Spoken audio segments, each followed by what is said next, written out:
How many British legends smiled for the camera while hiding the one truth that could have ended everything? Old Hollywood sold romance, masculinity, and perfect public images, but behind those polished portraits were private lives guarded like crimes. Some were protected by studios, some by silence, and some by fear. These 15 actors built unforgettable careers while living behind carefully locked doors. But one name on this list makes the secret feel almost unbearable. Number 15. Richard Wattis. Some actors did not need scandal to become unforgettable. They only needed one raised eyebrow, one clipped line, and one perfectly timed look of disapproval. Richard Wattis was one of those quietly brilliant British performers who made a career out of precision. He appeared in films like The Importance of Being Earnest, The Prince and the Showgirl, and countless British comedies where his stiff, nervous, upper-class presence became instantly recognizable. But behind that polished comic mask was a private life shaped by the rules of a very different Britain. Wattis worked during an era when being openly gay could turn a respected actor into a public target. So like many performers of his generation, he kept his personal world carefully guarded. There were no loud confessions, no publicity games, no self-made legend, just silence, survival, and work. That is what makes his story quietly haunting. He was never the biggest star in the room, but he represented something deeply real about classic British entertainment. The supporting actor who helped build the screen world while hiding the truth of his own. Wattis reminds us that old Hollywood and British cinema were not only built by glamorous icons, but by hidden lives standing just outside the spotlight. Number 14. Eric Portman. Eric Portman had the kind of face directors loved when they wanted danger, intelligence, or moral uncertainty. He did not look like the clean-cut romantic idol. He looked like a man carrying secrets before the script even began. In films like 49th Parallel, The Colditz Story, and A Canterbury Tale, Portman brought a cold intensity that made audiences watch him carefully. He was respected, serious, and unmistakably British. Yet his private life was spoken about in whispers rather than headlines. Later accounts have described him as a gay man who, like many actors of his time, lived discreetly because the cost of exposure was too high. And that context matters. In mid-century Britain, private desire was not treated as private. It could become police business, tabloid business, career-ending business. Portman's screen presence becomes even more fascinating when viewed through that pressure. He often played men of control, secrecy, or authority. While his own life required a similar discipline, there is no need to turn his story into cheap gossip. The real drama is already there. A gifted performer moving through a public world that applauded his talent, but would not have accepted his truth. Eric Portman's legacy is not just about performance. It is about restraint under pressure. Number 13. Tony Beckley. Tony Beckley had a face made for unease. He could enter a scene and make the air feel colder, sharper, more dangerous. Best remembered for roles in films like The Italian Job, Get Carter, and When a Stranger Calls, Beckley specialized in characters who seemed polished on the outside but damaged underneath. That quality made him unforgettable, especially in villainous or sinister roles.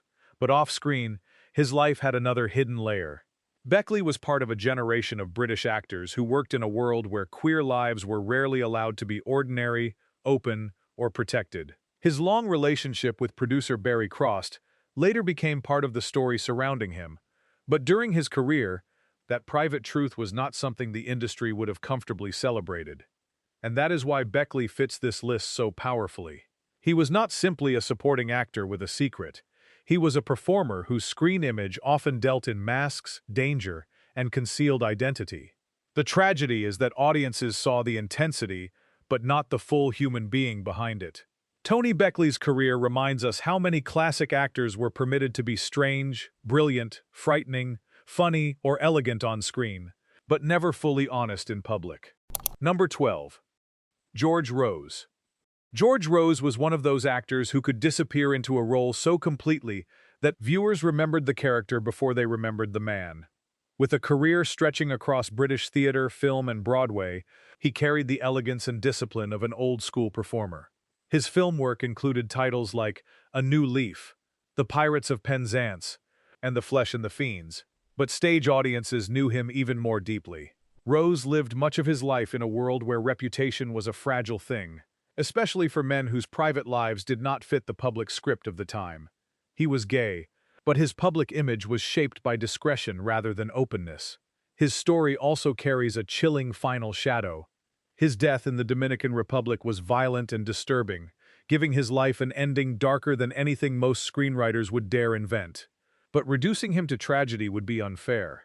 Rose was a master craftsman, a performer with wit, control, and theatrical intelligence. His hidden private life was not a gimmick. It was part of the survival code of his era. George Rose stands as a reminder that behind the polished curtain of classic entertainment, many actors paid for privacy with silence. Number 11. Peter Wyngarde. Peter Wyngarde did not merely act mysterious. He looked like mystery had chosen him as its favorite disguise. With his sharp features, velvet voice, and dangerous charisma, he became a cult figure through work in productions like Jason King and Department S. He represented a type of masculine glamour that was theatrical, seductive, and slightly unreal. But that image became impossible to separate from the rumors and scandals surrounding his private life. In the 1970s, Wyngarde's career suffered after a gross indecency conviction, the kind of public humiliation that could destroy a performer in a more conservative Britain. His sexuality remained a subject of debate, denial, speculation, and fascination. But the industry response revealed the real issue. Once a man's private life became public in the wrong way, the machinery of fame could turn brutally cold. Wyngarde's story is not just about whether he fit a label. It is about how quickly charisma could become scandal when society wanted punishment. On screen, he seemed untouchable, almost too stylish to be real. Off-screen, he was vulnerable to the same moral policing that haunted so many men of his generation. Peter Wyngarde remains a symbol of glamour, secrecy, and career damage in the age of suspicion. Number 10. Charles Hawtrey. Charles Hawtrey made audiences laugh with a voice, a stare, and a comic rhythm that felt instantly his own. As one of the most recognizable faces of the Carry On films, he became a master of camp timing long before mainstream audiences had the language to describe what they were watching. Hawtrey's characters were often fussy, eccentric, nervous, and wildly funny. But beneath the laughter was a private life that had to remain guarded. He was widely known within entertainment circles as gay, but he lived through decades when openness could mean disgrace, arrest, or professional exile. That contradiction gives his comedy a strange emotional edge. The public loved the exaggeration, the flamboyance, the playful difference, but the real man behind it could not enjoy the same freedom. Hawtrey's later years were lonely and difficult, adding a sad aftertaste to a career built on making others smile. He was not a conventional leading man, and that may be exactly why he mattered. He brought queer-coded comic energy into British popular cinema at a time when direct honesty was unsafe. Charles Hawtrey's life feels like a punchline with a bruise underneath. Hilarious on the surface, heartbreaking once you understand the silence behind it. Number 9. Kenneth Williams. Kenneth Williams was not just funny, he was volcanic. His voice could slice through a scene like a theatrical weapon, and his expressions could turn one ordinary line into comedy history. Best remembered for the Carry On films and his radio work, Williams became one of Britain's most beloved comic performers. But his private diaries revealed a far more complicated man than the public clown. His sexuality, loneliness, frustration, and self-disgust became part of the painful mythology around him. Williams lived in a society that mocked difference, while secretly consuming it for entertainment. Audiences adored his camp brilliance, but the culture around him offered little peace to the person behind that brilliance. He was not simply hiding from the public.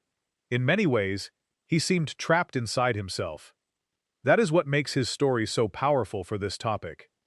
Williams turned tension into comedy, pain into timing, and awkwardness into art. Yet fame did not free him from shame. It may have made the cage more visible. Kenneth Williams stands as one of the sharpest examples of classic British entertainment's cruel bargain. Be outrageous enough to amuse the public, but never honest enough to make them uncomfortable. Number 8. Anthony Forwood. Anthony Forwood might not be the most famous name on this list, But his story sits at the emotional center of one of British cinema's most guarded private lives.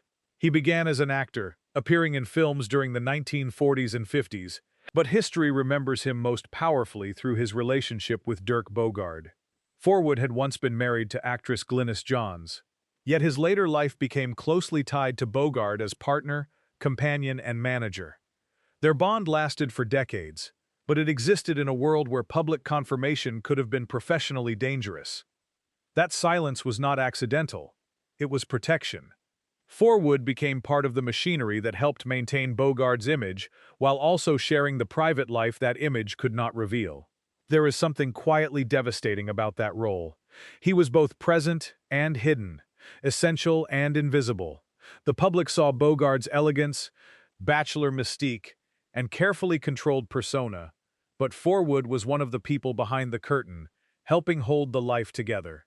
Anthony Forwood's story reminds us that every hidden star often had another hidden figure beside him, someone who carried the secret not as gossip, but as devotion. Number 7. Roddy McDowall. Roddy McDowall entered Hollywood as a child actor and somehow survived one of the cruelest transitions in show business, growing up on screen. Born in London, he became familiar to audiences through films like How Green Was My Valley, Lassie Come Home, Cleopatra, and later the Planet of the Apes series. He had charm, intelligence, and a remarkable ability to remain beloved across generations. But McDowall's private life was famously discreet. In Hollywood circles, he was often understood as gay or queer, though he did not build his public image around confession or scandal. That discretion was part personality, part survival.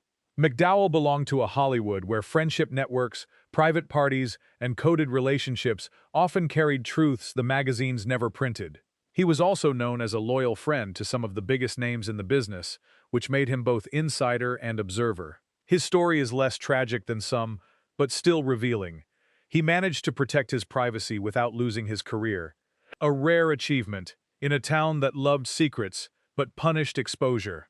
Roddy McDowall represents the polished survivor, talented, careful, connected, and quietly himself in a world that demanded performance even after the cameras stopped. Number 6. Alec Guinness. Alec Guinness is one of the most respected British actors of the 20th century, a man who could transform so completely that he sometimes seemed to vanish inside his own craft. From Kind Hearts and Coronets to The Bridge on the River Kwai, Lawrence of Arabia, and Star Wars, Guinness built a career on intelligence, restraint, and mystery. But that mystery extended beyond performance. Biographers and later discussions have explored claims about his private sexuality, including suggestions of hidden same-sex desire or bisexuality. This is a name that must be handled carefully, because Guinness himself did not live as a public gay figure. What makes him important to the topic is not a simple label, but the atmosphere of concealment around powerful men in that era. His public persona was controlled, reserved, almost priestly in its seriousness. Behind it, history has searched for clues, contradictions, and silences. In a different age, those questions might have been answered openly. In his age, they remained buried under reputation, marriage, religion, and British reserve. Alec Guinness reminds us that some old Hollywood secrets are not loud scandals. They are locked rooms. And sometimes the most disciplined actors are the hardest to read, because secrecy became part of the performance. Number 5. Michael Redgrave. Michael Redgrave looked like the ideal serious British actor. Elegant, intelligent, emotionally controlled, and born for prestige. He appeared in films like The Lady Vanishes, Dead of Night, the Browning version, and The Importance of Being Earnest, bringing a haunted sensitivity that made him more than a conventional leading man. But behind the refined public image was a complicated private identity. Later family accounts and biographies discussed Redgrave's bisexuality, placing him among those major British performers whose inner lives were far less simple than their public images suggested. His marriage to Rachel Kempson and his place within the famous Redgrave acting dynasty gave him a respectable public structure, but respectability often came with concealment. For actors of his generation, personal truth could not easily coexist with career, family name, and public admiration. That tension seems to echo through some of his best performances, where emotional repression becomes almost visible. Redgrave did not need melodrama to suggest pain. He carried it in stillness. His story is compelling because it shows how queerness in old Hollywood and British cinema was often hidden not behind wild scandal, but behind culture, class, marriage, and silence. Michael Redgrave's legacy is greatness, but also the cost of appearing perfectly composed. Number 4. Ivor Novello. Ivor Novello was not just an actor, he was a phenomenon of elegance. Handsome, musical, polished, and adored. He became one of Britain's great matinee idols, and a major figure in early 20th century entertainment. Audiences knew him from silent cinema, stage musicals, and films like The Lodger, where Alfred Hitchcock used his beauty and ambiguity to unforgettable effect. But Novello's private life was an open secret in certain circles. His long relationship with actor Bobby Andrews was part of a world where discretion was not just preferred, it was necessary. Novello lived in an era when public exposure could destroy status, and yet his image depended on romantic fantasy. That contradiction made him a perfect old Hollywood-style figure, adored by women, admired by men, and protected by silence. His glamour was soft, refined, almost dreamlike, but the system around him was hard. It demanded charm without honesty, romance without truth, visibility without freedom. Novello's career also shows how queer artistry shaped mainstream entertainment, even when queer lives had to remain unnamed. He helped define an entire style of British sophistication, while hiding the relationship that mattered most. Ivor Novello was not merely a secretive star. He was proof that the closet could still produce brilliance. Number 3. Charles Laughton. Charles Laughton was never the typical Hollywood leading man, and that is exactly why he became unforgettable. His power came from depth, intelligence, strangeness, and emotional force. In the private life of Henry Vive, Mutiny on the Bounty, The Hunchback of Notre Dame, and Witness for the Prosecution, Laughton turned imperfection into majesty. He could be grotesque, tender, frightening, pathetic, and brilliant, sometimes all in the same scene. But his private life has long been discussed through the lens of his marriage to actress Elsa Lanchester, who later wrote about his homosexuality. Their marriage became one of old Hollywood's most complicated arrangements.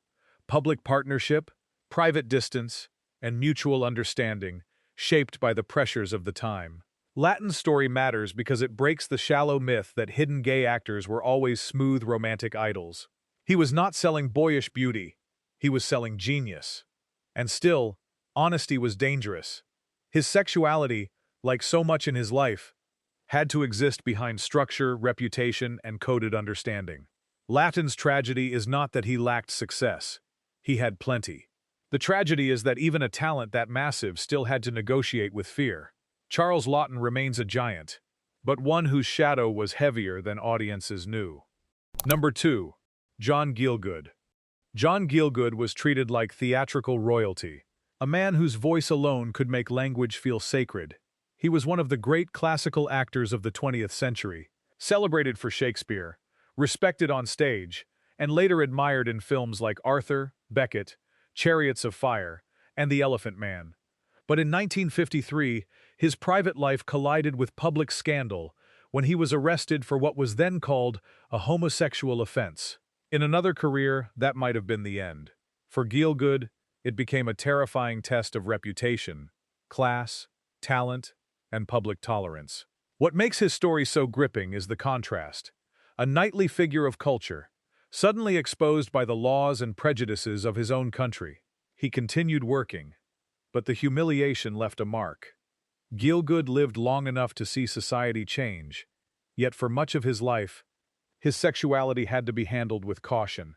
His elegance on stage hid a very real vulnerability off it. This was not just a personal secret. It was a legal danger. John Gielgud's story cuts through the glamour because it shows the brutal truth behind old fame.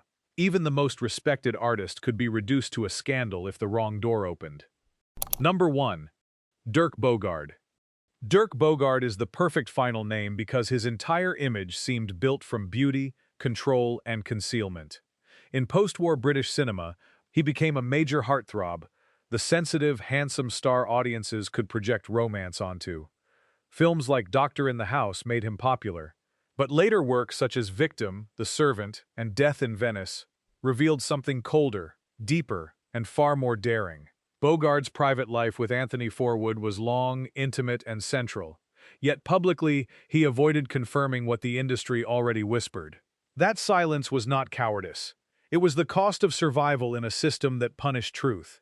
What makes Bogart especially fascinating is that he eventually chose roles that seemed to stare directly at the closet: shame, desire, and repression.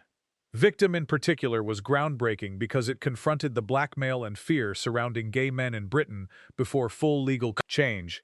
He was living inside the very tension his art helped expose. That gives his career an almost unbearable double meaning.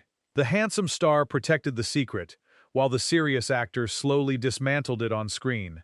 Dirk Bogarde was not just secretly gay in the gossip sense. He became one of cinema's most haunting symbols of what secrecy does to the soul. Behind every polished smile was a private war old Hollywood refused to name. These men gave cinema elegance, danger, comedy, and heartbreak, while hiding truths that could have destroyed them. Their stories are not just scandals. They are survival records. Which actor shocked you the most? Drop your thoughts below, because the next hidden Hollywood story goes even darker.